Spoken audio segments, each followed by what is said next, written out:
I am Marwan Cameron, and this is The Conduit. All right, y'all, it is 3 p.m. in Kitsap County. It's actually dropped 4 degrees since my first podcast with Kitsap Public Health at 1 p.m. So, this weather is crazy. It is what it is. Take care of yourself as best you can. But you know what happens on Mondays. It is Bremerton Housing Authority and Kitsap Community Resources Executive Director Jill Stanton and Matt Garrett, who I believe is housing manager. I've got to get his title correct. And we've got a new introduction today, so I'm so excited. I'm going to let Matt introduce the newest edition. If you paid attention to the podcast last week, then you already know who this is. You just don't know her name, but now you're going to be able to put a face to it.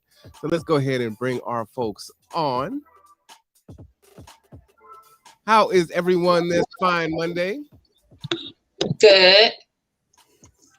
Doing good. How you doing, Marwan? Oh, I'm blessed and highly favored. Another day to try to do better. So, I'm doing great for sure. So I wanted to jump right in since we do have, it's like the old, is that Sesame Street? One of these kids is doing his own thing. Yes, it is. So we have a new addition today that we want to talk about for sure. So Matt, Carla Foster is with us today. Would you like to give her a little introduction and then have her say a few words? Absolutely. We're really excited to welcome on board Carla Foster as our new rent assistance programs manager. So she's going to take over the TRAP, the CDBG, but essentially running the distribution of our rent assistance, the federal funds that have come in into Kitsap. So we're really excited to welcome her to the team. She has a lot of different background and experience, helped out with running some transitional homes for developmentally disabled folks. Also has experience in the educational system, working with special ed, and I'll let her talk more about her background, but we're really excited. She's done a great job. She's hit the ground running, and we're going to slowly hand her the reins the next few weeks here to take over. So yeah, Carla, welcome aboard. Thank you. Carla, it's so good to have you. Let me give you an applause for joining. Thank you. I feel so welcome. All right. Appreciate you. So who are you, Carla? Tell us a little bit about you. I am Carla Foster. I was born in Norfolk, Virginia, raised in Philadelphia, Pennsylvania. I went to Philadelphia public school, so I'm a product of a Martin Luther King Jr. high school in Philadelphia. I also have a master's degree in education, and I'm pursuing a master's degree in human resource development. Yay! All right now. I have experience with working with all types of people, but my specialty were working with individuals with developmental disabilities. Wow.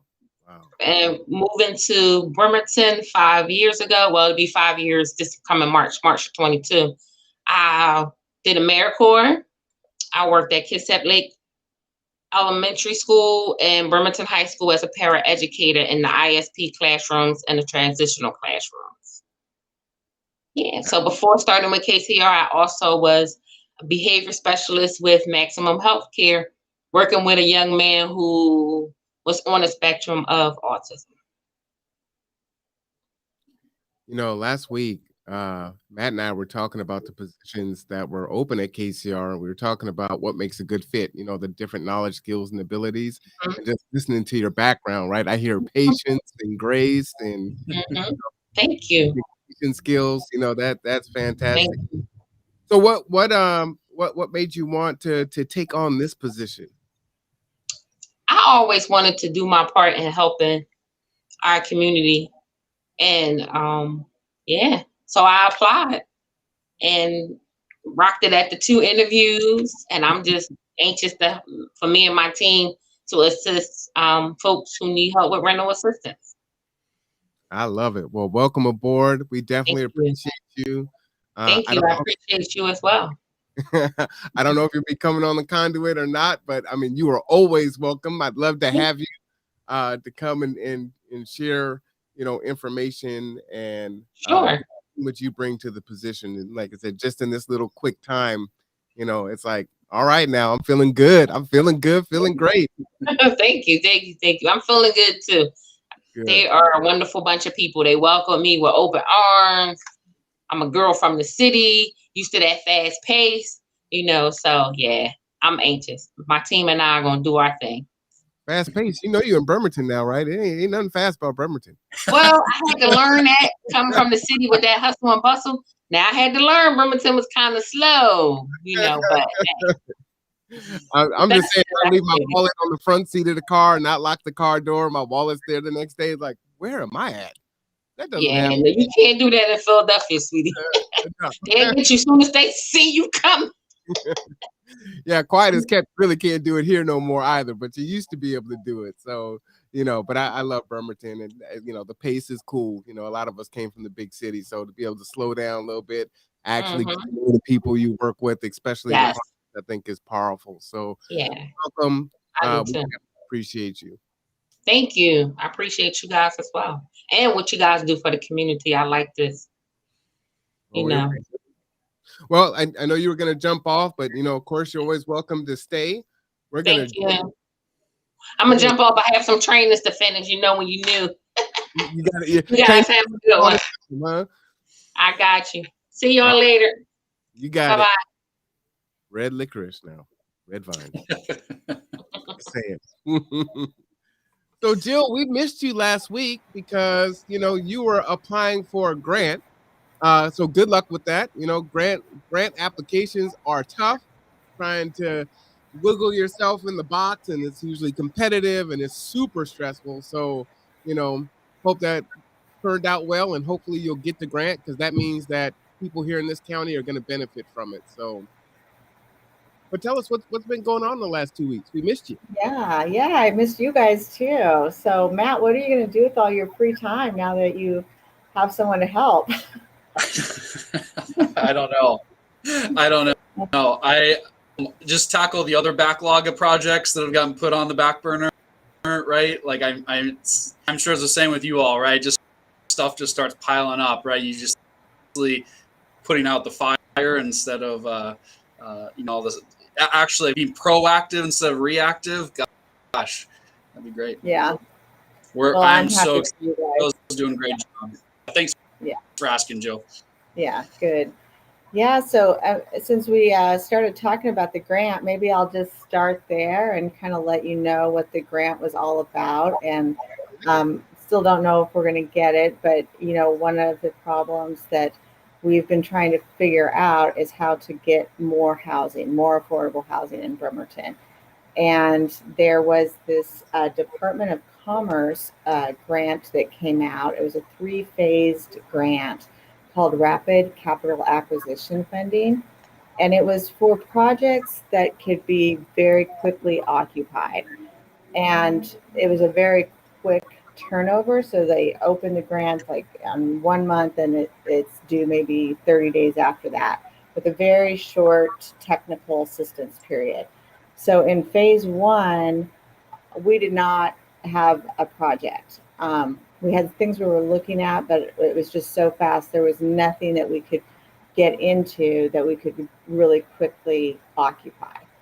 And of course, the housing authority would never want to get something that we then had to have tenants move out of. So that's also one of the struggles with this grant. A lot of people were looking at hotels to purchase. We looked at that. There just really wasn't a viable option for the dollar amount of this grant. So in phase 1, I don't believe that any Kitsap County projects were even submitted for phase 1. Now, of course, I don't know that for certain, but that's what I've heard.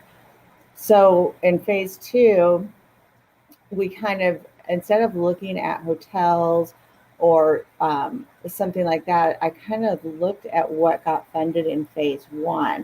And there were the things that got funded in phase 1, big projects, mostly in Seattle, and they were new buildings. So they were newly built. So they weren't things where people were already living in them. So you weren't going to disperse anybody.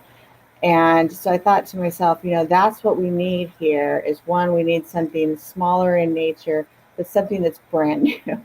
So, and there wasn't a lot of money. These aren't big, huge dollars. I think the biggest one that got funded was, or the smallest one that got funded was around $5 million. I can't remember the biggest one, but there wasn't a lot of money going out in this grant to go after, and it was for the whole state of Washington.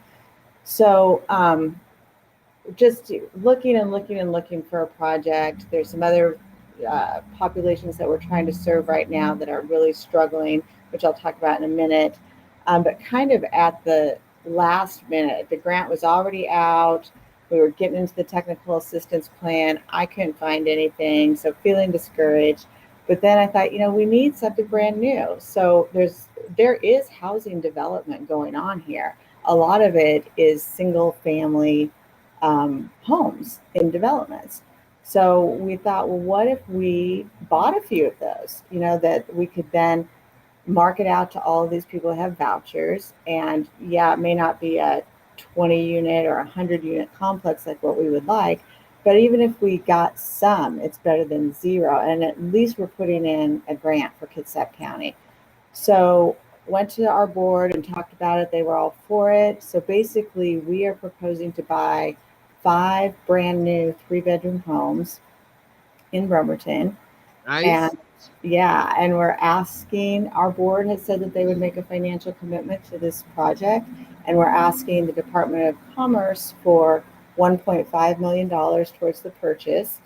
And while that seems like a lot of money, and it is a lot of money per unit because it's about $500,000 per house, when you think about the projects that were funded in phase 1, they were funding very small units, so studios, 1-bedrooms, and then they had a big emphasis on shelters as well. So then you're really looking at funding per bed.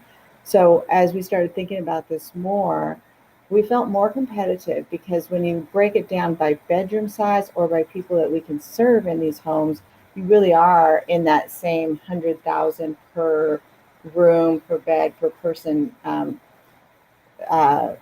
place. Now that doesn't, I don't know that Commerce is going to look at it that way, but that's the way I justified it. And I think it makes a lot of sense. So we were able to quickly get a grant writer on board with us and just went full on after this between her and I and some of the staff here, and got the grant submitted a day early. There's some things that are just out of our control because it was so much at the last minute that we couldn't perfectly fit into the box of this grant. But I would say we got 90 to 95% there. And KCR's CFO, Irmgard Davis, was really helpful in just talking me through this and encouraging me and telling me what we needed to do because she's done this many times. So that was very helpful. Got a lot of support from other partners. Kitsap Mental Health Services also wrote a letter of support offering services, as did KCR. The mayor of Bremerton wrote a really nice letter of support. So we know that our state, Senator Rolfes was very much expecting to have and had requested a Kitsap County application. So Irmgard made sure to let her know that there's going to be one. So everything that, at least we got a lot of momentum, and Commerce just has to tell us no. I think it'll be hard. But if they give us the grant, we're going to be getting 5 new houses. So if they don't give us the grant, we'll see. I think that there's still a commitment on my board side, and we won't quit looking for money. So that's exciting. Oh man, that's awesome news. And one of the things that we really appreciate you, Jill, for is that you have out of the box thinking and you go after different things, and you're definitely a huge collaborator. So your spirit is awesome, and that's like visible and tangible, the way that BHA presents, outwardly. You being here on Mondays, you have an energy, and it's just awesome. So we really appreciate you. Oh, thank you. This is fun. This is the funnest job I've ever had. My favorite job so far. Oh, that's awesome. Yeah, and I love the podcast too. So, secondly, just wanted to announce that we have filled the position of housing director, which, as you all know, Sarah Van Cleve left the agency a while back. So Miss Andy Reed, who has been with the agency for a long time, it will be stepping into. Well, she has stepped into that role.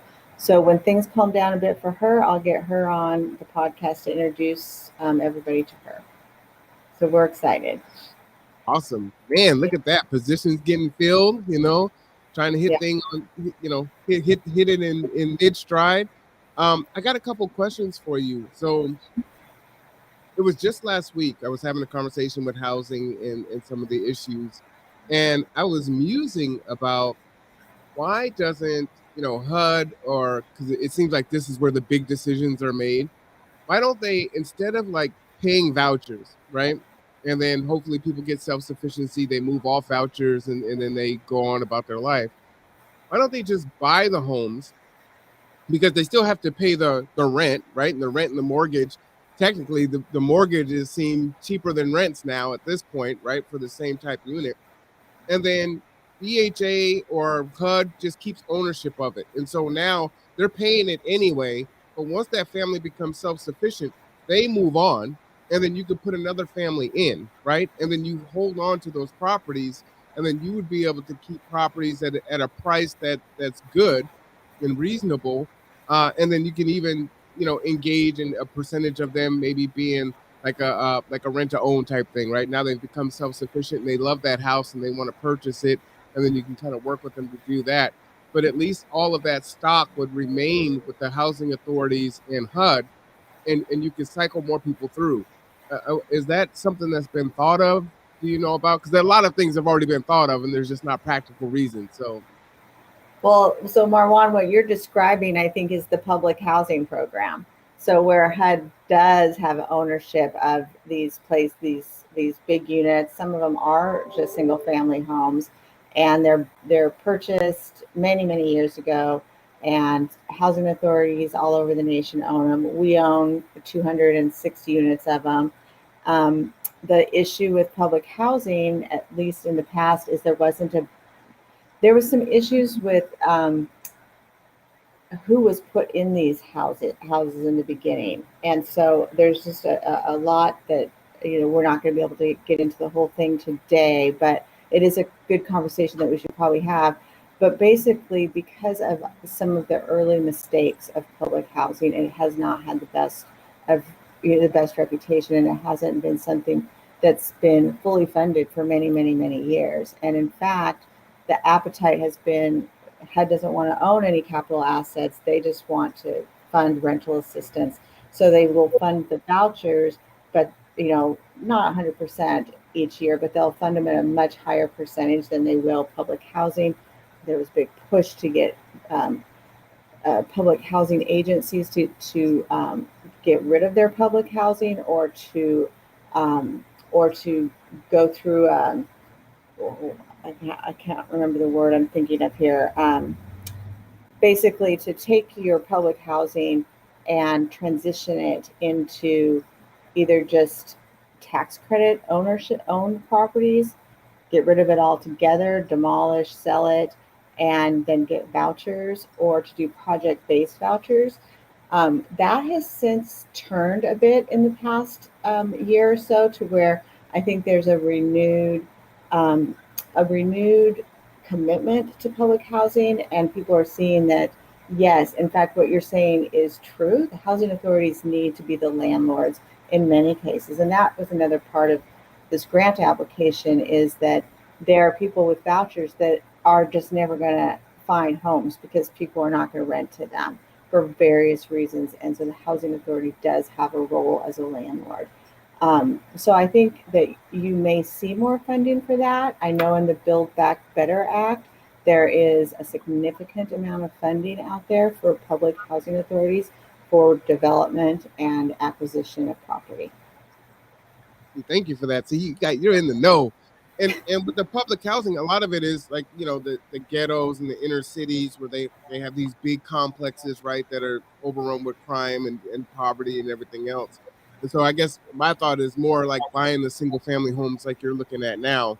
That just seems like such a different way to look at things, and then obviously we've got to really try to destroy the stigma that's been built around these big complexes. And the good thing about good housing authorities are ones that have programs that come alongside just providing housing to provide those services and help people go along the spectrum of self-sufficiency, right, and feel supported, so that they can climb that rung, and it's not the slippery slope where they're constantly falling back. So yeah, thank you for that. It's just something that was on my mind. It's like, well, why don't they do that? Because I mean, the rent is just crazy, and it's just so tough.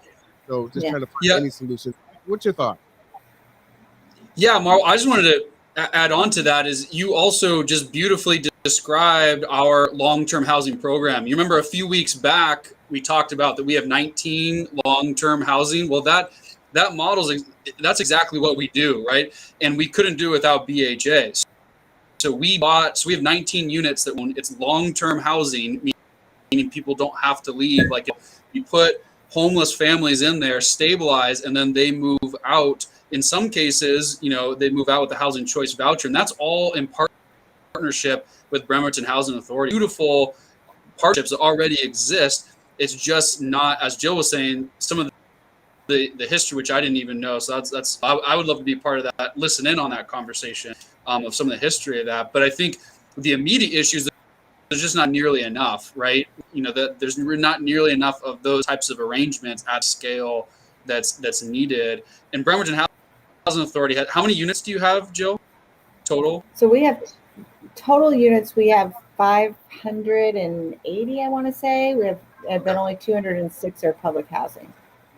206 public housing, yeah. So we have 19, right, that are in this, right, and that's more dedicated towards the homeless service side of things. And then we have, another, 70. So we have 36 total, but that's a mix of other types of housing units that we own. But yeah, I do think there's a benefit, especially in markets like us, to have the landlord be someone that has a mission of keeping people housed, right, as opposed to a landlord that has a mission of making it. And I do think that's a tremendous value and community value, right, to have landlords, their mission focus. And I do hope some of the funding swinging the other way, because that's really the only way. And Jill deserves an incredible amount of credit for even finding some light for us to get some affordable units, right? It's just not happening that much right now because capital costs are so prohibitive, right? It's very hard to build or to purchase units. I mean, those,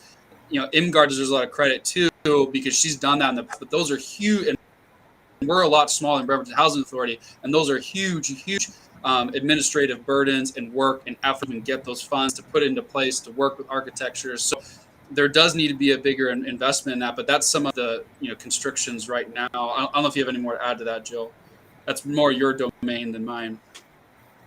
Yeah, I totally agree. I mean, I came into this job looking for to really do some huge expansion development projects, and it's hard. There's just not a lot available. There's not a lot of money. Mm-hmm. There's land, but the cost is really significant. And so I've kind of come to the conclusion that we got to start one house, or in this case, maybe 5 houses at a time. But yep. I think it's just you can bite it off easier, and you got to start somewhere. So.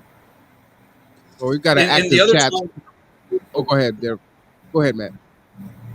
I was just Jill, I'd be curious. I've heard from some of the housing authority folk, like the housing choice voucher works pretty well in areas that have the housing market itself has a lot of availability, right? So you have a lot of landlords that are looking for tenants. So like in some of the Midwest, some of the Rust Belt, right, where you have, not as much economic development maybe as we do, then you have landlords that, are lining up at housing authorities, right, they want tenants, right, that have housing choice vouchers. Complete opposite here, right, because we have, landlords can, cream of the crop tenants as far as like their demands, right, 3 times the rent, perfect, rental history. So for us, housing choice vouchers it's great, and we love them because it is a steady, stable subsidy, but it's a lot harder to lease up than other markets. So yeah, it's not a one size fits all. And that's, again, back to what Jill was saying, where I think it would be very beneficial for our community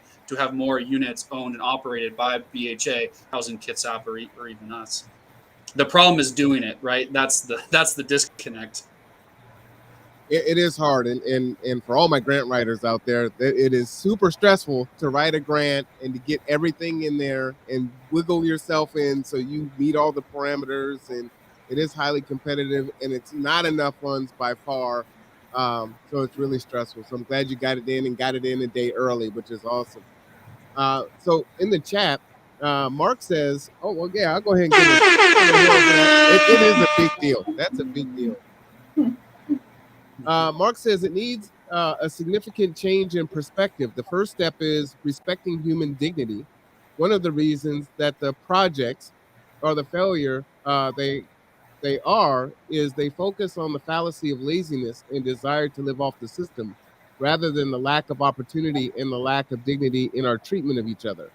Um, and what I wanted to add before I saw that was, in your grant writing, I don't know if it will help, but oftentimes it's really hard for us to explain, the full impact of what housing does for someone. So with KCR and Bremerton Housing Authority working together with other agencies like mine and so many others, what that does is it gives the hope and it gives the opportunity to break that cycle of poverty.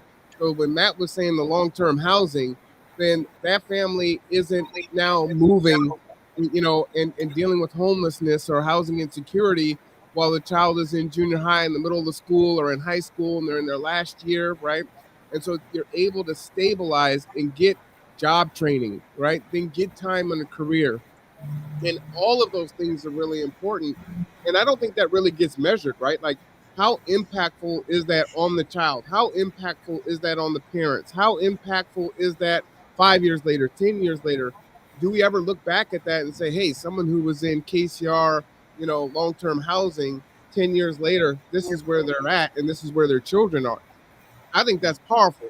And even though everyone isn't going to break out that cycle of poverty because it is tremendously difficult, right?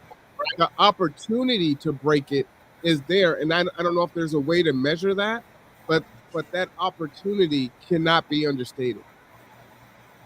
Yeah, agreed. Totally agreed, Marwan. And I think that there have been studies out there. We should probably get our hands on one so we have the statistics. But that was another kind of powerful argument we tried to make in the grant, was to say, in particular, these homes, families will be living in areas of opportunity, and they'll be living in a home next door to people who have maybe even purchased that home.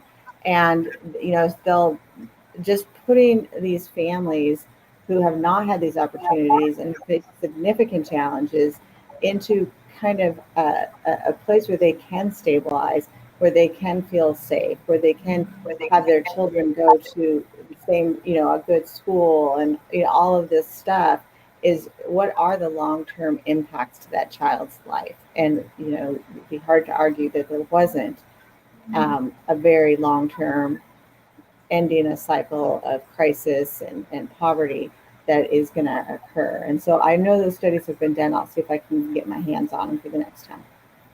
Yeah, that would be awesome. And for those that haven't heard of the study or they wonder, like, what's the true impact, and we see these things year after year after year, there are people that break that cycle, right? We hear of stories all the time of someone that, didn't come from a lot, that, had to experience homelessness and food insecurity and everything else chronically.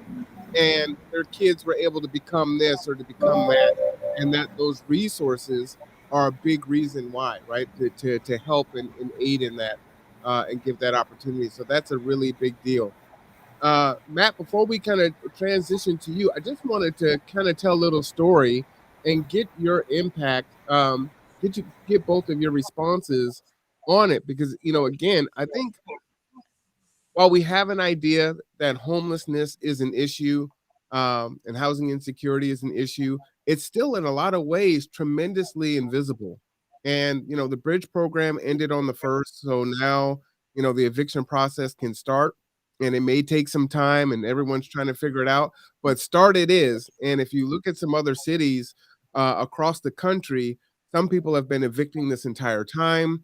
I mean, I was listening to stories where landlords have water and electricity turned off. Like, people are in some pretty horrid conditions across the country, and we're kind of inoculated from it in some ways, and then you can't really see it, and it doesn't seem to be as big of an issue as it truly is here in this county.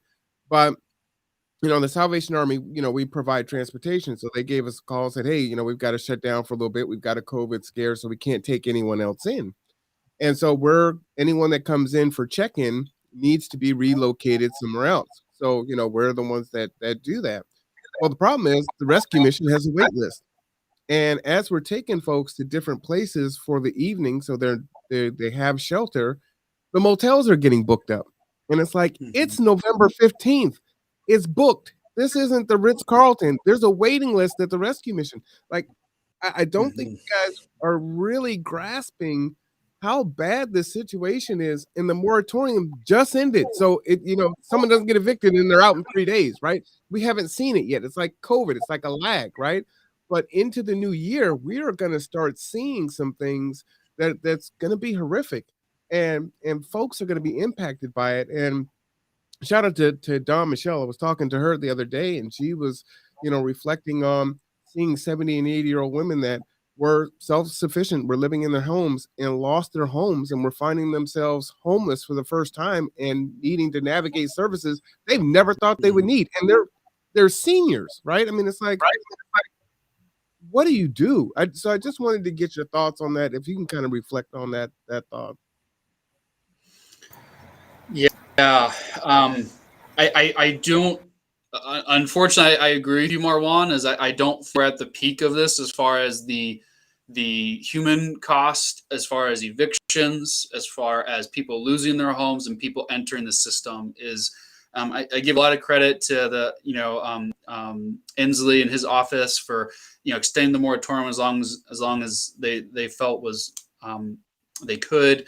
Wish it would be a little longer because we're not up to our peak spending yet, right? But I think that's going to come, and I think talking with our legal partners, when we think we're really going to start humming as far as the eviction calendar, and that's right in the middle of winter, right? That's probably some of the worst time that it could be, January into February. And I think that's when also we're going to see the homeless.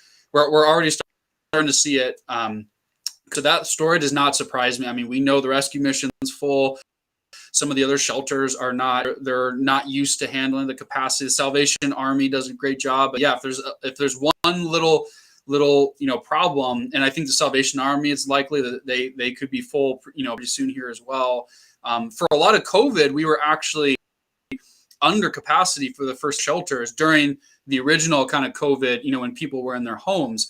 And that's kind of what you can look as, okay, that's our unsheltered population. That's our more traditional unhoused folks. And it's like, okay, like we've met that capacity, and that's awesome. But now the whole fallout is about to come. And you're right, there's going to be all these new folks. There's going to be seniors, there's going to be folks that, on fixed income. There's going to be folks that are touching the homeless crisis response system for the first time. And that's really what KEPA is all about, is to try to keep as many of them housed as long as possible so that they don't all enter the system, because our system cannot handle it, right? We were barely kind of handling it before, probably needed a lot more resources to truly handle it. And then now it's going to come. So from a system side, that makes a ton of sense what you're seeing, but it's always helpful. And thank you for sharing the personal side, because that's really what it looks like. It looks like, and that's what people do, is going around, they come to HSC, right? And then we don't have a shelter bed, or they're trying on their own, to find, and they can't find one. And then they're looking at what are my options, right? And that's a heartbreaking conversation. HSC has to have that a lot with folks, right? Kind of those heartbreaking kind of conversations of, I don't have anywhere to go, right? And there's all types of ways we're, maybe thinking about trying to increase our hotel stock, right, for temporary stays. But again, that's more homeless side, not not the low income side. It's when people are actually experiencing homelessness. So we're definitely open to thinking outside the box, but I agree with you. I think it's going to get a lot worse before it gets better. I appreciate that. And Joe, before I come to you, when we talked last week, was 600 people that were on the waiting list waiting for eviction assistance, and 90 people waiting for vouchers through the BHA. Have those numbers decreased at all? Is it 550 and 84, or do we know where the numbers are right now, like a real time count? I guess Matt, that's you for the eviction assistance, and then Jill for the vouchers. Oh yeah, sure. Yeah. So yeah, we're right now. It did come down a little bit. We've got 500 folks that are in line, right, and that are on our wait list right now. So those are 500 folks that have not gotten any help in 2021. We also know there's a lot of folks that have gotten help from us, but now need more assistance, and we can go. We'll talk about those folks in a little bit. But those, that's the population that specifically we are really trying to prioritize to stay housed, because a few of them we've walked through the eviction process. Either the landlords moved, there's other issues, right, that they've been able to move through, and in some cases we're able to get them a hotel, and then we're already starting to see they couldn't find us to get to, and now they're walking and trying to find shelters. So that is what we're trying to avoid at all costs. And that's really the goal of the program, is to help people get through, right, this season, or at least try to not them through winter, right, and then they can try to work out some plan if they can't afford their place. And that's whatever, and I know a lot of these people, it's the same story, right? Their rent's increasing, right? The rent is increasing, moratorium's over, I can't afford it. I could barely afford it before, right? Maybe 70% of their income was going to that, and they somehow scraped by. And this is, again, the hidden cost, Marwan's, what people don't understand about high and hot rent markets is our income folks, right, barely made it beforehand, and now we're even going to even a crazier level of unsustainable rent. And that's when people, the main driver of homelessness, it's not drugs or alcohol. Those are, of course, issues, but there's a lot of people that are housed, right, use drugs or alcohol. It's unaffordable rent. That is the one kind of cause and effect relationship that a lot of studies have identified.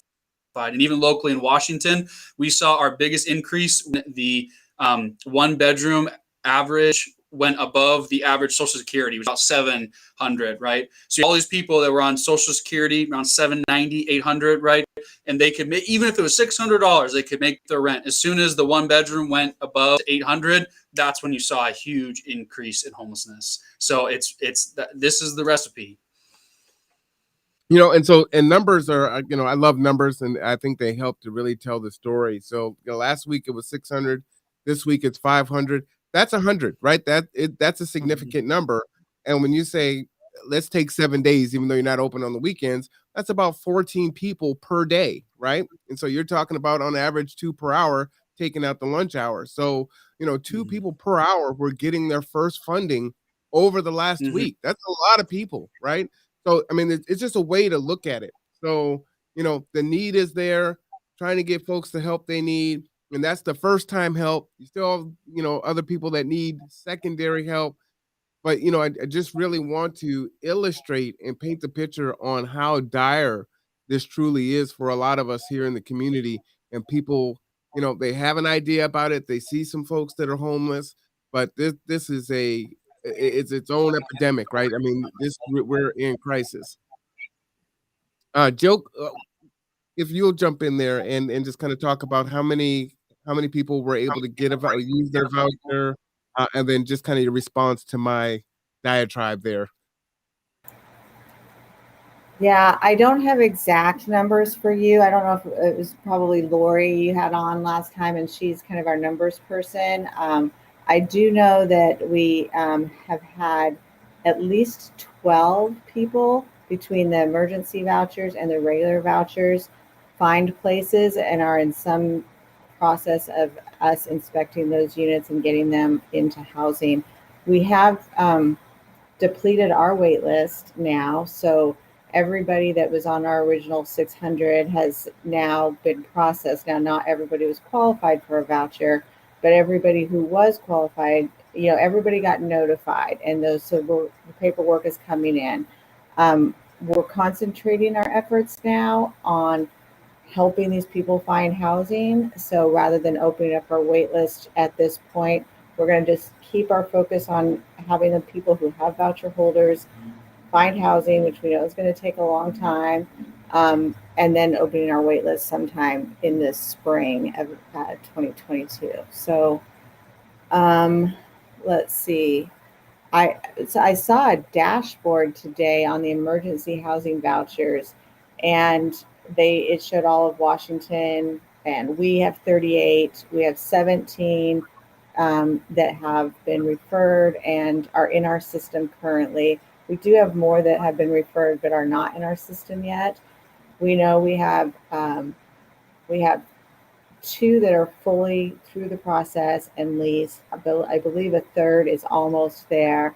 Yeah, and then another request came in this morning. So we're on our way, and I'll tell you, all housing authorities are struggling with this. And just to give you a sense of this, King County Housing Authority, they got over 700 emergency housing vouchers, and they've had 159 referred in.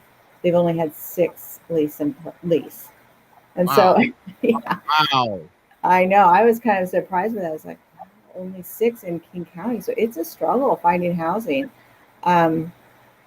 Over in Eastern Washington, Yakima is doing a bit better. They got 75 and they have 12 leased up. I think we're gonna have ours leased up. I mean, I wouldn't be surprised, if we hit 10 within the next few weeks. I'm really hoping for that, because I know people are finding places. And what we've done right in Kitsap County is a lot of our agencies who made the referrals understood that it doesn't end with the referral. Like, you have to go out and help these people find places. We'll do it too. And I know you've done it, Marwan. I was on the phone with Deborah Jackson over the weekend as she was looking at a place for one of the voucher holders. So people are doing this, and I think it's going to pay off. But I'm worried too. I think January, February are going to be very hard months, as Matt said. One of the ways we're responding to it is taking the rental assistance money that we have more control over, setting the rules for, like what the city of Bremerton gives us, and then our own matching funds, and trying to come back to the drawing table and say, where can we straighten up the rules here so that we can make it most impactful. So right now, we don't use those funds at all for hotels. We believe we need to start. There's time limits on it. Like, you can only use it for 3 months. That needs to stop, because we have some of that money left over because these restrictions, people couldn't fit into that box. So we're starting over with it and figuring out what can we do with the money that we have, what is available. So nothing's off the table. And it's really going to be a community-based, solution. Mark is contributing in the chat there, and part of that contribution is having an understanding, right? You see this problem and you think it's just drugs and alcohol, and it's so much deeper than that, and that is such a small percentage of it. And even in that percentage, what came first, the chicken or the egg? Was it the stresses of life that caused the trigger on drugs and alcohol, and this is where they find themselves? Or they lost a job or got sick, and because they lost everything, now that triggered drugs and alcohol. I mean, it's if you're thinking about it from a human standpoint, right, then I think there are ways that we can fix it. But I would just consider, as many of us are, privileged and blessed to celebrate the holidays indoors and maybe buy gifts for friends and family members. Thanksgiving is less than 2 weeks away. Christmas is right around the corner. The holidays that majority of people celebrate. While we're all having this good time, there are a lot of folks that are wondering if their baby is going to have shelter, and if they're going to have something. And it's great to donate and have toys. This is my personal thought. It's great to donate toys through toy drives and everything of that nature. But ultimately, it being in the foster care system, the most important thing, especially reflecting back as an adult, was having a home, and having that home cooked meal with the family, feeling safe and not worried about, are we in a car, or the lights off, and dealing with those things. So there's a lot of folks that are dealing with it that you're not going to see, but when you park at maybe Target or Walmart and you're looking at the way back of the parking lot and you see cars that are full of things or they've got drapes on them, they're probably living in there, right? And it's so many folks, and these aren't just adults, these aren't addicts, these are families, these are children. And I just ask you to consider that this winter, because it's tough and we still have a pandemic going on. And it's cold. We've already hit the 30s. It's been windy. We got a tornado thing. We're losing power. It's crazy. We've got climate change. We have all of these things cascading on us all at the same time. And so I'm just asking folks just to be, mindful of that. But I digress. Matt, why don't you jump in and let's talk about your updates and things that are going on from the KCR world, since I'm such a downer. Absolutely. No, it's okay. That's life for folks, right? There's the good and the bad. Like, you have to look at the whole picture, see what's going on. So before I'll transition, just again, wanted to thank BHA for all the support. I think, Jill, our first one is just waiting for an inspection. Like, they're leased up, they're in the unit, they're just waiting for the inspection. So we've got 1 of 4, and we've got 3 more that I think are moving various stages. So we're a fourth of the way done with ours. So we're excited about that. Yeah, I am really optimistic that this is going to be a pro, and hopefully will lead to more vouchers for Kitsap. Really, really optimistic about that. So that's, a lot of credit for Jill and her leadership there. So Marwan, so we want to talk about, we want to jump into the Keepa program right now and all the updates. Is that kind of where we're at? Okay. Oh yeah. So, okay. I can if you want me to. No, you're great. I was just making sure this was the time, because there's a lot of updates. So just making sure this is the time to jump in. All right, sounds good. Yeah, so I think the first, the wait list is probably a good place to start, because that's kind of where we segued in. And so our goal is, by the new year, is to get the wait list to functional 0. And so what functional means is that there's essentially every week the amount of applications that come in, we can serve them. So it's not that we've helped every Kitsap, it's that we have the capacity to serve everyone as they come in, right? At least by 2 weeks, so that they're not sitting on a wait list as they are now.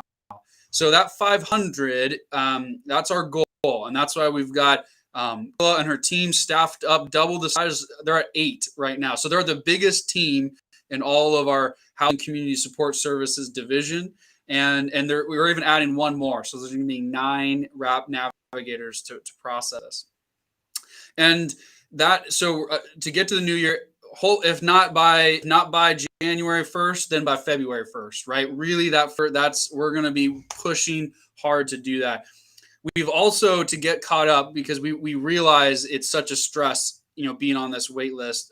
Commerce has offered that they've contracted with a company called Live Stories. And they've said, hey, if you want them to help, you can help. So we took them up. And so we've been working with them. So we're bringing them in to process applications as well. So every tool that we have, we're leveraging right now to get caught up. So we've got 9 people that are going to be processing here, starting in about a week, or starting on the 1st of December. When we get our new staff in, then we'll have Live Story. Right now, they're starting with a 50 applications. So that's 50 applications off the wait list, just like that they're starting. And then they're a call center model. So they're going to basically work them and give them back to us. Our long-term goals, we like to have Kitsap people, because we train them, right? So we want to have Kitsap people serving Kitsap, right? All of our folks live in Kitsap County. That's our long-term goal, but help us get caught back up. We're going to use them, and they could potentially also help us on the administrative side as well. So if that goes well, then we'll start giving them more applications to help until we get caught back up, and then our team can take over at that functional 0 point. So that's how we're going to deal with the wait list and especially into the new year. So the other question that has come up a lot is the second round, right? So we have folks that are have already gotten help by us once. What do we do, right?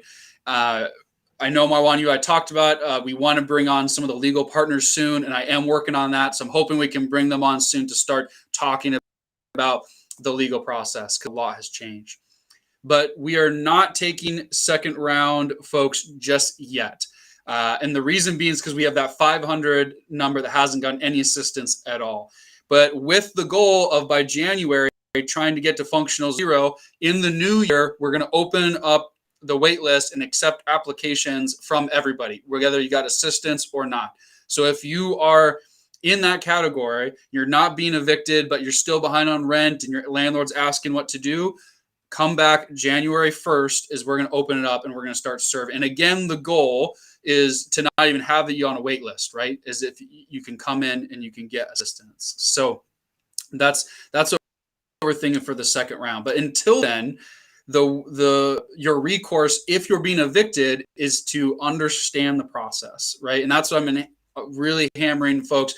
Go to Clear, right? Go to the, we talk about every time I talk about Clear is if you feel like your rights are not being honored, get some legal aid, right? And then dispute resolution center is the first step. Anyone for non-parent has a right to mediation now.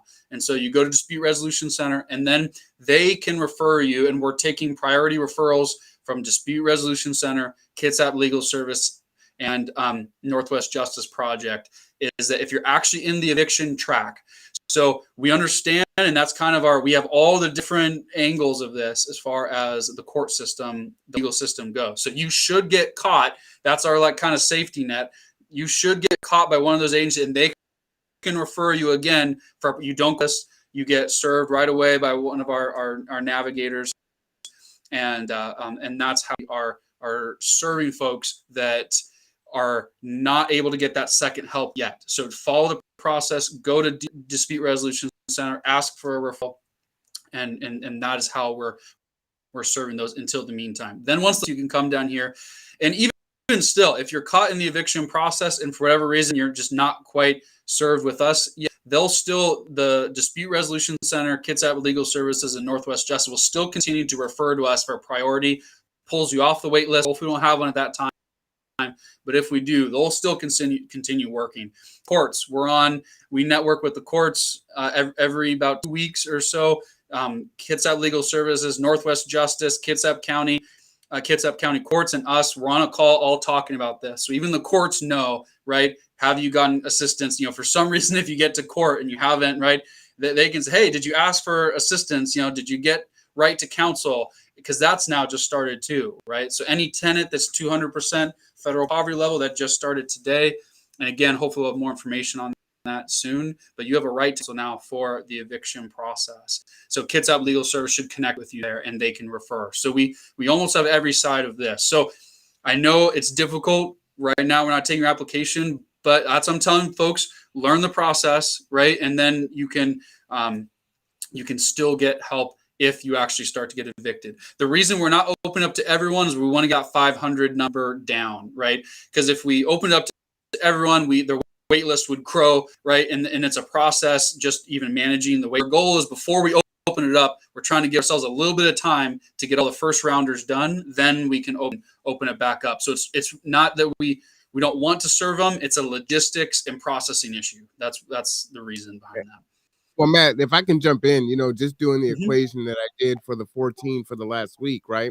If you're doing 100 a week at the rate that you're at, you're looking at about 5 weeks. With the help that's coming on and the onboarding and the other organization, hopefully it might be less than 5 weeks, but 5 weeks really kind of puts you at that last week of December right now, which is why you're saying, right, January. So, again, I kind of catch on to the numbers of it and say, okay, how fast is the funnel moving and what is the likelihood of those folks moving in?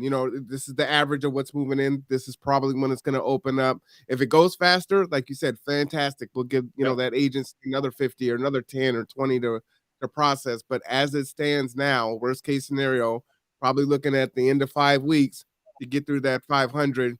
And then you're kind of in the last week between Christmas and New Year's, and everyone's still working, but there's understandably slowdowns there. So, the first week of the new year, January, is probably what you're looking at. So just kind of some thoughts on that. And another thing that I wanted to comment on was it might be helpful next week if we're not attorneys, right? So we can't say how these things are going to work, but to me, it's always scary when it's like, okay, so go to Clear, go to Kitsap Legal, go over here. Yeah. So Yeah. what does that look like? So I go and I get the phone number, or I send an email, Mhm. and then what happens? Is there an intake? What's the average turnaround?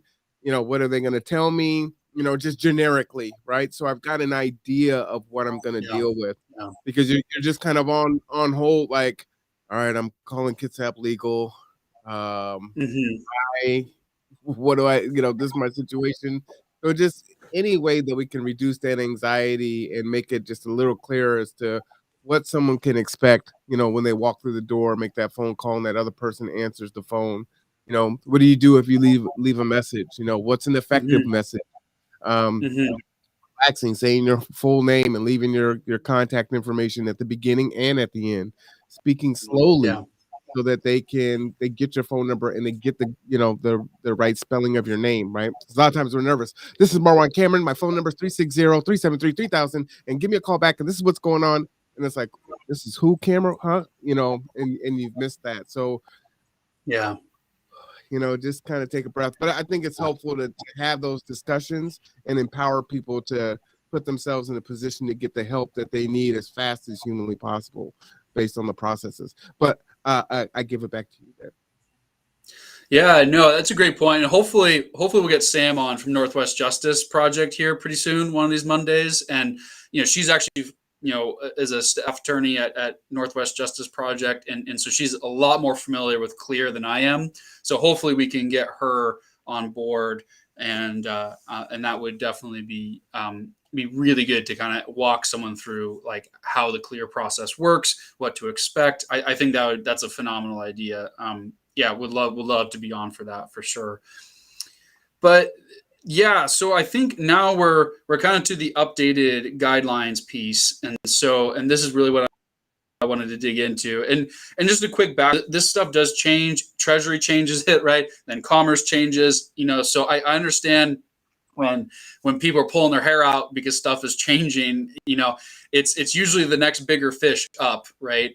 And they're changing it because they're trying to make it better, right? That's ultimately, what everyone's kind of motivation is, to make it run better. But running big programs is hard, and so but I totally understand people's frustration of why does it keep changing.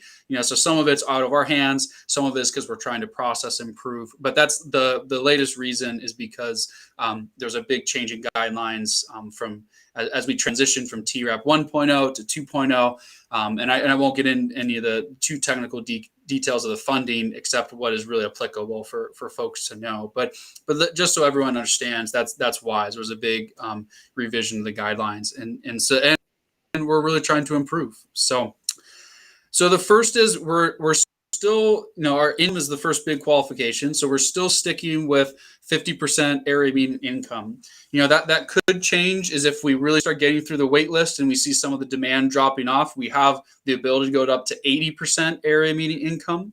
But as of now, we're sticking with 50% because our demand has just not let up at 50% area median income. Now, documenting income, there's some pretty significant changes. So the first is we were collecting 60 days. We don't need that anymore. We just need their current income. So that could be one piece of income documentation, right? One pay stub. So that's going to be really helpful. Is that one, just a letter, TANF letter, Social Security letter, but definitely with the pay stubs, that's going to be helpful. And then we can annualize that, whether it's a monthly, whether it's every 2, you get paid twice a month. That will definitely be helpful. We are also with Commerce to build a fact-based proxy, what it's called. And so a fact-based proxy is a statistical model based on the zip code of how many people owe 50% area median income. So if people are Commerce Plus, is that if they have if We're gonna say zip goodbye to code, Jill, this tool, which gives us a list of all the zip codes. Do you got to go? See you next Monday, Jill. Thank you so much. Bye. Go ahead, Always a pleasure. Matt. So just repeat Can you back hear me from okay, fact-based. Marwan? I feel like my Wi-Fi might be going a little slow. It was for a second, but I think it was at the same time Jill was jumping off. So we just restate the fact-based proxy. Yeah. So essentially, Commerce is a build one. So big thanks to Commerce for that. And so essentially, what it's going to tell us is that for a certain zip code, it's going to let us know whether a majority of those folks are below 50% of the area median income. And if they are, what that means is we don't have to collect income. So that because statistically speaking, that they are likely to qualify for the program, right? They're more likely than not. So essentially, if they're in that zip code, they do not. And we're getting that information out to our outreach partners, right? We're going to try to get that information out so that people, know that. And I think that's something that we could even talk about here, right? It's not hidden information. And so people can understand, all right, if you're in this zip code, you do not need to produce income, that we can, check the box and go from there. So we're working on all of those. And so that is hopefully going to speed the process up as well, because we know income is a big challenge. We're still getting, the housing instability. That's the next piece, right? You need to be experiencing housing instability. But for most folks, that's just behind on rent. And we collect a ledger anyways from folks because we want to make sure that they're getting the full amount of assistance, what is owed. So that's still pretty easy. We get that from the landlord. Financial hardship due to COVID, right? That's, folks can self-declare. They can let us know. So that should remove any barriers there, as they can let us know how they're financially affected. And the other thing is the lease. So I'm going to try to get a lease from everyone. But some of the guidelines made it a little bit easier. There used to be, if we didn't collect the restrictions of how much we could pay, those have moved in lieu of just the landlord payment agreement. So that's going to make things easier. So we're always going to ask for the lease because it's just a really good thing as far as documentation. Also to make sure tenants have a lease, right? What's the situation can open up a lot of conversations.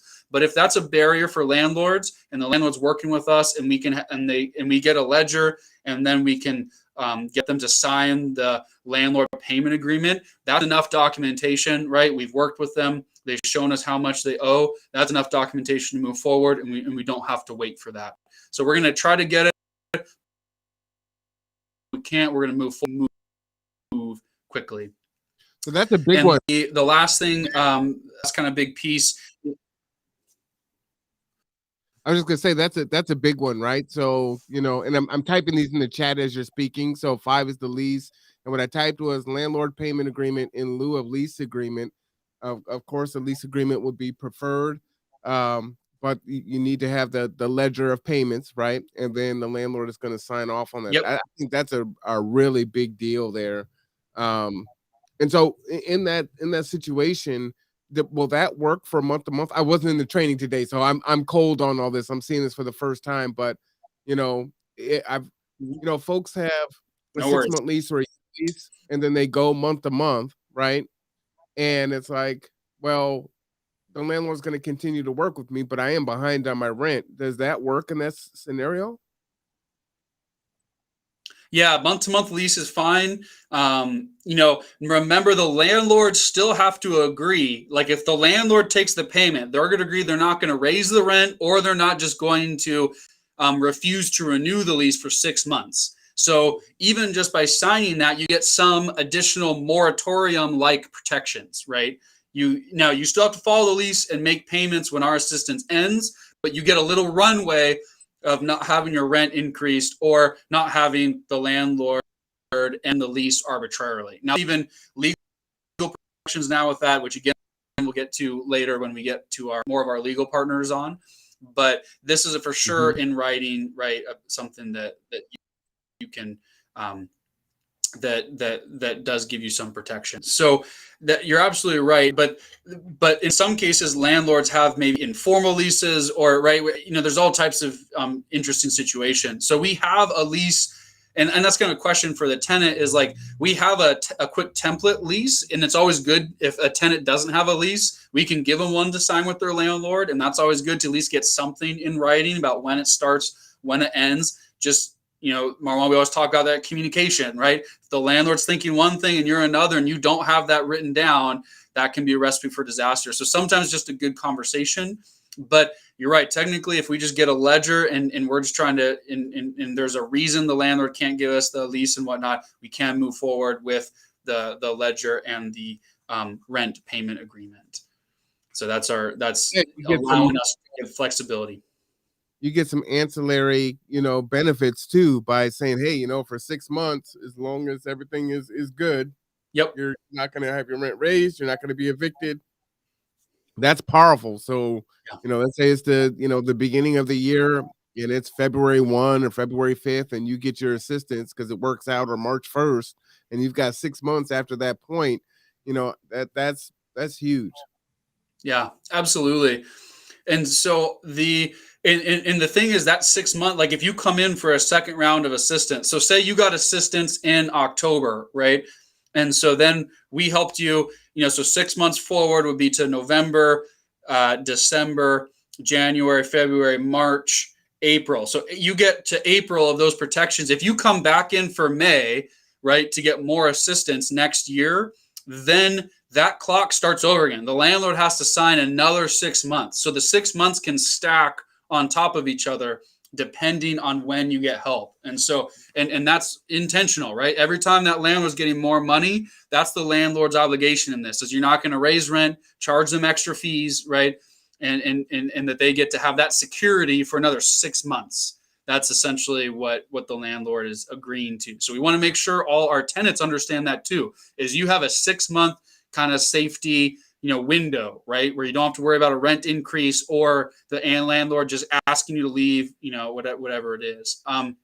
There's still a few loopholes in that. I want to say, if the landlord could still sell the home and give you a 90-day notice. We do try to point that out to folks. But for the most part, it does give you those additional protections. Absolutely. Yeah. So we talked about the 50% AMI. We talked about the fact-based proxy. Okay. The other big change, which is going to be really positive for tenants, is that now we can go up to 18 months. So tenant, before we were maxed out at 12 months. And that was great. It helped a lot of folks out. We're always in this balance of how much to help individuals versus helping the collective, right? The rights of the many versus the rights of the few.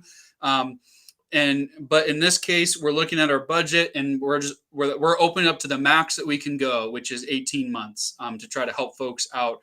And so what that means is that you can come in, and that can be 3 months forward. It just can't go over 18 months maximum, right? So if you come in right now in November and you're being served, and you're 12 months you haven't been able to pay since November of 2020, we'll get you all caught up and pay 3 months forward. So we would, November be the current month. So then we would pay December, January, and February. So you wouldn't need to pay rent again until March.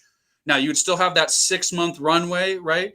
So three of those months would be covered by us, and then you'd have 3 months that you would have to cover, but you would be under the agreement of the landlord payment agreement. And so that would protect you. Matt, so are you saying, let's say that in this calendar year, I had 8 months of back rent. Yep. And you're able to help me in February. You could pay that 8 months and then pay 3 months into the future? Yep. Wow. That's a big deal. That's huge. And you're saying you could go back 18 months. So literally, if you're getting help in February, we're talking about 12 months would be that previous February, and then August of the previous year, so 2019? Only can go back to March, I think 14th of 2018 It's March is the farthest back we go because that's when the pandemic started. So we can't go before March of 2020. Yeah. Yeah. Wow. March of 2020 start date. So, and does that work for people that have never been helped and have been helped? So it gets a little complicated. So I want to clarify one thing. The 3 months forward is included in the 18, right? Okay. So if you owe 18 back rent, then we wouldn't be able to go any forward, right? 18 is the maximum amount of assistance. But if you only owe 15 months of back rent, we can do 3 months forward, and that would get you all caught up and a little runway. So, but that 3 months, we can't go forward more than three months. Okay.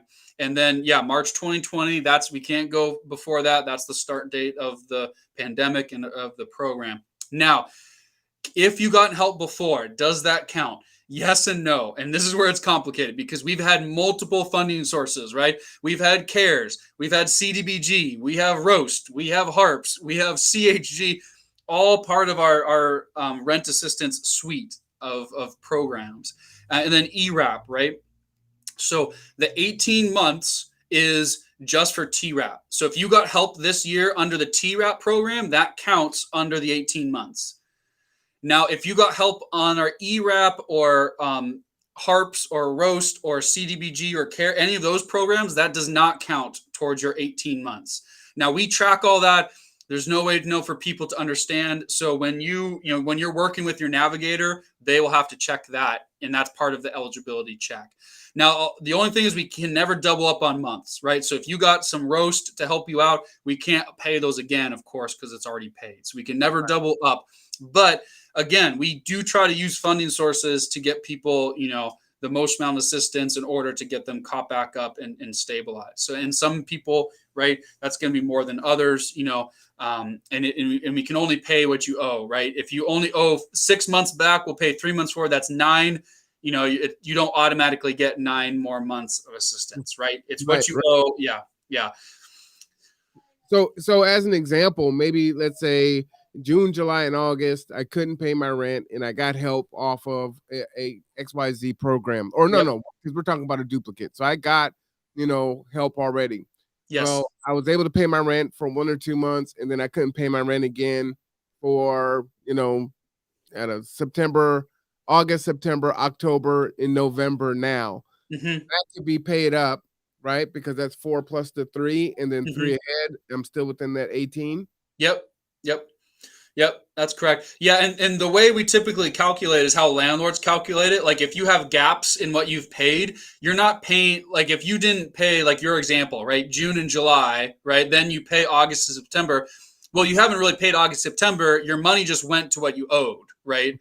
So it goes back. So you still actually owe for August, September. So we apply that like most landlords do, is it goes toward your furthest back rent. And that helps you. We do that also because that helps clump your assistance. So in effect, if you spread out your assistance among different months, right, then you could end up the 18 months won't go as far as if you clump. And that's what, so it's beneficial for the tenant, and that's how landlords calculate it. So that's how we calculate the letter. It goes to the back rent, and then there's a point, right? There's a month at which you might have a partial payment, and then you just owe from that point forward. So that's typically how we do that. So the answer is yes. The math looks a little weird, but the answer is yes. We definitely can help in those cases if tenants, and we know tenants are trying to pay, right? And we definitely want to help folks that are in that category because they're. And a lot of times those folks have landlords that are advocating for them, which is awesome. I love to see landlords that are helping out tenants. It's a beautiful thing. We need more of those types of landlords, but that's what landlords do when like tenants are trying to make partial payments, right? Because the landlord's seeing they're trying, and then the landlords are usually typically pretty cooperative. They're like, hey, I want to keep this tenant. They're trying, and that's a pretty good situation. I know not everyone can be in that situation, and totally understandable, but definitely folks that are that's a situation that's gone pretty well, for sure. And definitely case by case basis, right?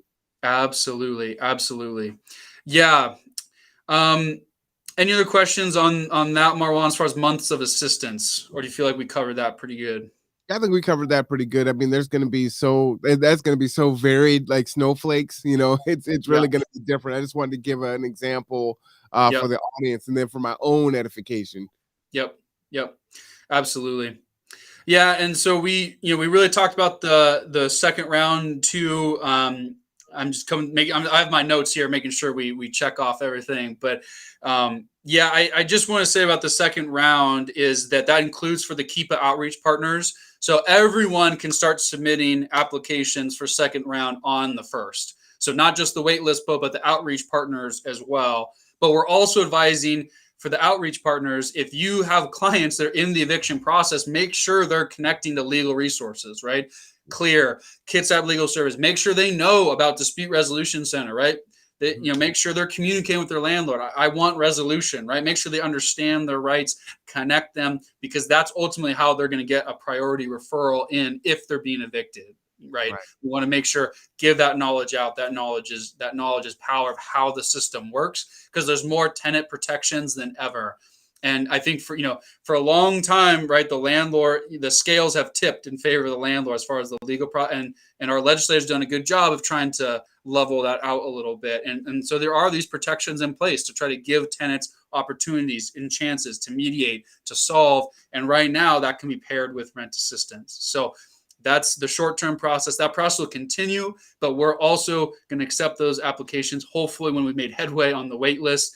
And that way the second round. And then really what the process will be is in 2022, you can come in, right? If you've already gotten help, you can come back in and hopefully, get as much as that 18 months as you're eligible for, right? So that's hopefully is like, all right, this is your first time, great, we'll help you out. This is your second time, okay, great, and then we'll help you out, right? To try to, use as much of that 18 months as possible to help them stabilize. That's the goal. So Matt, is that November 1st? Or is that December 1st or January 1st? Sorry, if I said December, I meant January 1st. January, yeah. Okay, January 1st, the new year. That's when everyone can come in, and the outreach partners and the HSC, we're all opening it up, no matter if you got assistance once or not at all. That's when it's opening back up. And then I'm gonna make an assumption, if you got assistance before, if your situation hasn't really changed, like the landlord information and all that, it's already in the system, so it should be a lot faster. True story. Correct. That's exactly right, because we've already got the W-9. We've already worked with that landlord, right? We've already got your, we might have to re-verify depending on when the income can be a little tricky, but we might have to re-verify income. We might not, just depends the type of income that we got. But it will for sure go faster because we have a file of information, right, that we've already collected. So absolutely. And so in that, it might be a good idea for those of you that know that you're going to need rental assistance next year, maybe in December, if you're on TANF, if you're on SSI, if you're working, make sure that you get that check stub. Is it just 30 days or 60 days? How far back can it go? It can just be in the last year.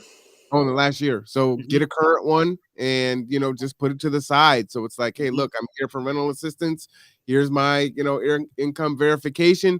Boom. That just helps to speed the process up that much more. Yep. And we're also coming down the line, we're working to get all the RAP team SAW accounts so they can confirm in DSHS. So if you only have Social Security or TANF, then we can even confirm that in the database and then attach that. So that's another way we're working to try to speed things up, is that we can just verify that within the system. So like I said, everything any advantage, kind of like Jill, I love Jill's attitude, and we're trying the same way. It's anything that we can do to speed this up and help folks get caught up, because as you say, when winter's coming, it's the perfect, that's where we're at, right? Is like, in fact, winter is here, and we've got like that mindset of that it's here, it's happening, and we really have to have all hands on deck to deal with this. Absolutely. Okay, so the other big process is we've talked about a little bit before, is about the move-in costs. There's a lot of misunderstanding about when Keepa can pay move-in costs. And so the big thing that I want to let people know is we can pay it when you're being displaced and not just evicted. Now, some people, because there's some confusion there, and there's definitely some overlap, because sometimes you can be displaced by COVID and that be happening due to an eviction, right? Or it can be happening because the landlord's moving in, or because the landlord's selling the unit. Those are the most common ones. But it's not just because the landlord's evicting you, because really the point of the program is to keep you there. And the landlord should not be getting paid with the program money if they're not going to keep you there, right? Like, and we want to get landlords caught up too, but they also, their end of the bargain is that they're going to provide housing for you for another 6 months, right? And so that's why it's not just the eviction. Now, again, there's definitely gray areas, but really the surefire thing is, are you being displaced because of COVID, right? Is the landlord selling the house because of their finances, because of COVID, right? Is there a health issue now in the house that's not safe, for you to be there because of COVID, right? Is the landlord moving into the property because of the financial situation? Are they moving mom in and you're being displaced because the mom had, those are the types of stuff that if you're being displaced because of COVID, then we can pay for a month of hotel and then to move you into another place, as long as it is under that 18-month total. But it's not a guarantee just if you're getting evicted, right? If you're getting evicted and you're not linked to COVID displacement, then we really need to keep you in that spot. And I know that's tough, and we're working with the lawyers. And so if it's there, it's a case by case basis, and we're going to deal with that. And we're always going to, like, if you are being evicted and there's no other option, obviously we're going to work with you to try, to figure out if you qualify for this. And if you do, of course, we want to avoid an eviction on your record. So if we can get the landlord whole and then move you into a new place, then great. But like Marwan, you always say, or what we've been harping on, we also trying to really avoid this is because there's just not housing available. And that's why I told you in the beginning of this podcast, to kind of bring it full loop, is that we're seeing this process as we help someone avoid an eviction, right? Because they were displaced because of COVID, put them in a hotel for a month, because we can put them short term into a hotel, but we can't pay for the hotel long term unless it's a actual lease or long-term stay agreement with the hotel, right? And not a lot of hotels are willing to do that right now. So that client then ended up in a hotel and is now in the homeless service system because they were not able to afford it. So that's why we're training all our attorney partners. DRC is like, it is keep people in that place at all costs, right? And that the landlords hopefully are incentivized, because we can pay up to 18. We can get a lot of people caught back up, right? And 3 months forward for those landlords. So that's 3 months of a landlord in your pocket, right? In addition, with all this back rent, that's 3 more months, right? And then, as long as the tenant pays, they get 3 months after that of kind of a low risk, no more rent raises, and not the risk of that the landlord's just going to pull the plug. So that's part of this move-in cost, is this displaced by COVID. Now, things are going to change even further when TRAP 2.0, when those funds finally come into the county. They're not here yet, so we'll talk about that. There might be some other flexibility, but right now, pretty much until kind of February, this is how it's going to be. It's kind of, we really got to link it to being displaced because of COVID. And when things change, as usual, I'll be back here with Marwan on the Conduit, trying to update folks and get that information out. But in the meantime, we got to link that. And at all costs, we're trying to keep people in the house so that they can leave on their terms and when they have actually found a place. A month is not a lot of time. I know it's a short-term solution and we're happy to do it, but it's just not enough time to find a place or living arrangements in this market. So we're trying to really avoid that process. Yeah, I think that, that can't be understated. It's one of the reasons why I told the story that I did. Yeah. There's nothing out here. So you may displace yourself and get out of the situation you're in, which isn't ideal. It very well could be that it's not ideal, but it really could be analogous to out of the frying pan and into the fire, and that can be tremendously tough. And it's like, yeah, I'll find something in 30 days. It's like, okay, but there are already hundreds of people that are looking for something else. Yeah, and it's tremendously difficult. And units are on the market for hours. And sometimes they don't even make it to being on display because they already have someone else in mind. We reach out to folks that we know and say, hey, is there a unit available for this size family or whatnot? So something might come available and it doesn't even show because it's already gone, right? It's like, hey, you ain't got to clean this thing. Just, aside from the laws, that you have to do, it's like, let's go, I'll clean it. What you need me to do? That's the situation we find ourselves in right now. So please keep that in mind. And it sounds like you were saying displacement, as long as it's due to COVID. I think of some families that are, 8, 9, 10, 11 deep in a house, and that's not great for COVID, and maybe there's COVID has run through the household. That Yep. might be a legitimate reason for Yep. COVID placement to get that, right? But again, as tenable as that situation may be, the alternative might actually be worse. So just be careful of that, and always be looking too. Look for that next space if that is your situation. And if you have to be displaced, just understand what the risk is and what you're dealing with. So Yep. That's well said, Marwan. And sorry, I think I cut you off. You were about to no, say. go ahead, you're good. I just wanted to add too, is that's what we really want to give people information, because it's not a slam dunk, even if you qualify, right, for being displaced because COVID. And when you're doubled up and you have someone that's vulnerable, right, and someone has COVID or has had COVID and they need to leave, totally understandable, right? That would definitely qualify as, as being displaced because COVID, because of health issues.